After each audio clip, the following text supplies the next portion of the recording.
Anti BUMN berlanjut, saking semangatnya, tulisan awal saya soal diskusi BUMN malah berujung masalah SKK Migas. Maafkan, otaknya saya ini melompat-lompat. Saya ini memang berpikir unstruktured atau tidak terstruktur. Kasihan ya saya, hahaha. Balik ke topik awal mengenai BUMN, BUMN ini rasanya ingin saya revolusi.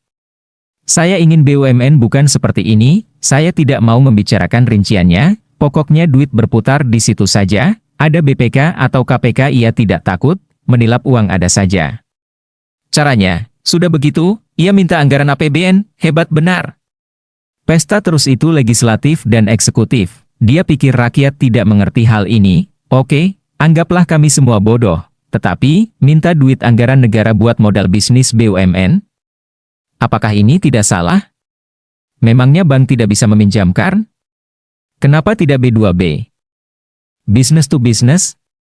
Kenapa mesti G2B, government to business? Bagi saya jelas, BUMN geblek atau dibuat geblek. Atau mungkin saya yang geblek karena saya tidak mendapat bagian makanya saya juga cerewet? Mungkin pihak sana menjawab, habis bagaimana lagi, BUMN itu bukan pengusaha. Mereka hanya pelaksana tugas. Mau mencari duit ya harus nyusu saja sama pemerintah.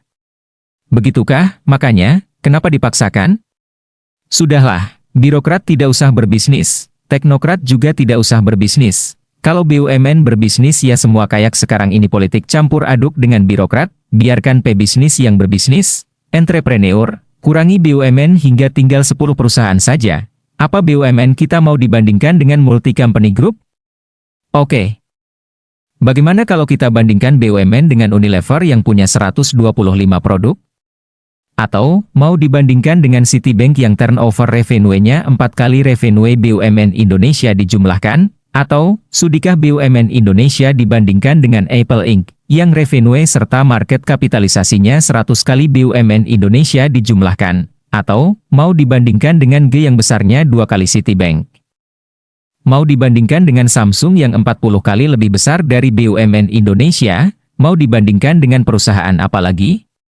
Masing-masing top 500 perusahaan multinasional dunia lebih besar dari penggabungan semua BUMN di Indonesia, mereka semua dipimpin seorang CEO yang tidak pakai fasilitas negara sedikit pun. Lalu, kenapa kita mendewakan BUMN? Duh senewen saya urusan ini, mengurus negara itu gampang kalau dibuat gampang kalau cita-citanya sama dan untuk kepentingan bersama. Mayoritas rakyat siap tidak lagi membeli barang impor, banyak rakyat siap, hidup prihatin. Sementara dan tidak beli produk asing dan hanya beli produk Indonesia. Semua siap mengubah sistem demi mata rantai birokrasi lebih pendek produksi yang lebih cepat. Yang rakyat tidak siap adalah melihat pejabat yang begitu naik jabatan cuma cengengesan dan tidak membuat gebrakan, diberi arahan pun diam saja. Ya tentu saja, netizen berisik dan gemas kepada Anda. Hati-hati, Pak, Bu, sekarang, sudah sah dan diakui dunia, Indonesia itu bangsa yang paling cerewet di media sosial. Jadi hati-hati jadi pejabat, rakyatnya cerewet, apa itu sukses?